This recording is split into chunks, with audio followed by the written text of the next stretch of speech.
recently, ASQA updated its risk priorities, and since then, I've had quite a few people get in touch asking what these priorities actually mean in practice. Now, it's one thing to read the information on ASQA's website. It's another thing entirely to work out what that actually means for your RTO, and more importantly, what you should actually do about it. So I've decided to put together this series where we'll work through each of ASQA's current risk priorities one at a time.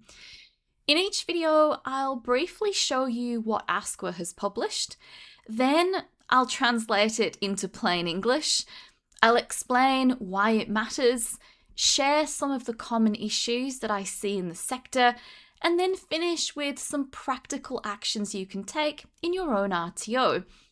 Now, my goal with this isn't simply to help you to understand ASQA's priorities.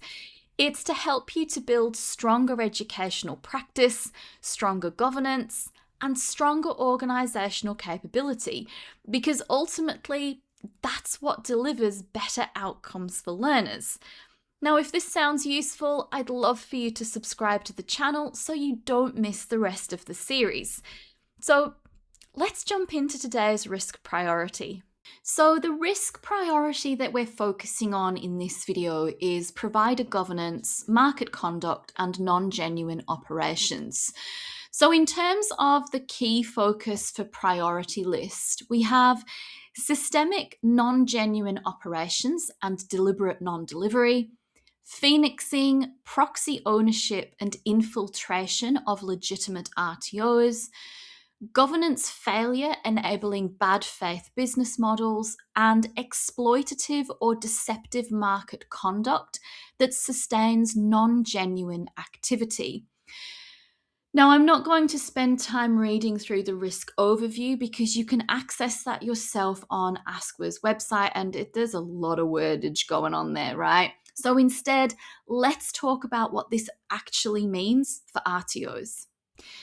Now, when you first read this risk priority, it's very easy to think, well, that doesn't apply to us. We're not a ghost college. We're not committing fraud. We're not issuing fake qualifications. And I genuinely hope that's true. But I actually think there's a much bigger message that's sitting underneath this risk priority. And when I read this, my translation is actually very simple. ASQA wants to know whether they can trust the people running your organisation. That's really what this comes down to. Do you have effective governance? Do you make ethical decisions? Do you have systems that genuinely support quality education? Or is education simply a vehicle for commercial outcomes? Because RTOs rarely just wake up one morning and suddenly become a non-genuine provider. Those situations are usually the result of many poor decisions over time. Poor governance, weak oversight, commercial pressure, conflicts of interest, cutting corners, looking the other way, right? Those decisions create significant risk. So while ASQA is absolutely targeting bad faith providers, I think every genuine provider should be using this risk priority as an opportunity to reflect on the strength of their own governance. Now, one thing that I think is worth remembering is that ASQA is using a risk-based approach to regulation. They're looking for the areas that pose the greatest risk to learners, to employers, to government investment, and to the reputation of the vet sector. Poor governance affects all of those things. If governance is weak, quality starts to slip. If quality slips, learner outcomes suffer. If learner outcomes suffer, confidence in the qualification declines. And once confidence in qualification declines, everyone in the sector is affected, even those providers who are doing an amazing job. And that's why governance isn't just a compliance issue, it's an educational quality issue. It's a leadership issue, and it's also a business sustainability issue. So what do I see in practice? I see RTOs where commercial decisions consistently outweigh educational decisions. I see leaders who genuinely care about quality but don't have good governance structures around them. I see management teams that spend hours discussing finances and almost no time discussing learner outcomes. I see third-party arrangements that haven't been reviewed for years. I see consultants or business partners who have enormous influence over organisational decisions, but very little accountability.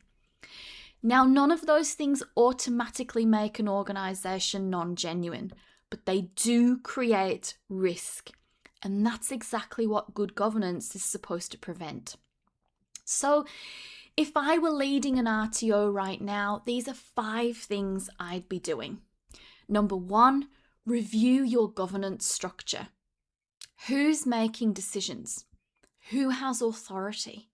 Who provides oversight? Is that structure actually working? Number 2, review your decision making. When was the last time you made a difficult commercial decision? Can you honestly say learner outcomes were considered alongside financial outcomes?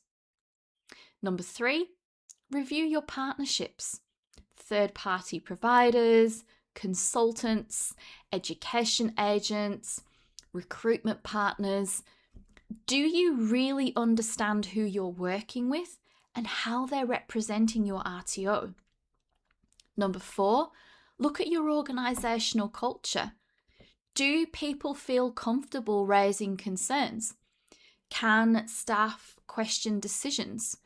Or does everyone simply keep their head down? Strong governance depends on people speaking up.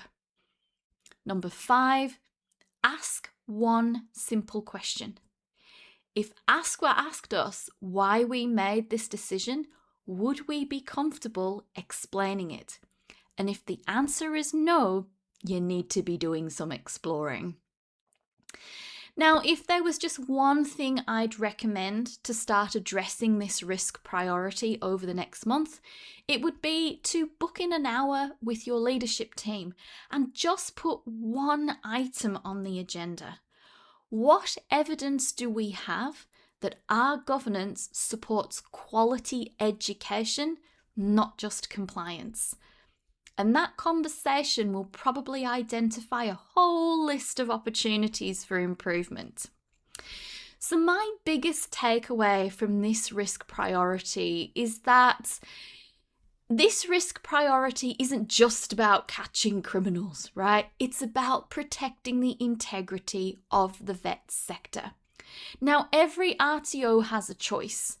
You can build systems that make poor decisions easier, or you can build governance that makes good decisions the default. That's what organisational capability looks like. And ultimately, that's what protects learners, protects your staff, and protects your RTO. Now, if you found this video helpful, don't forget to subscribe, because in the next episode, we'll be unpacking the next risk priority and once again, translating it into practical actions you can take in your own RTO.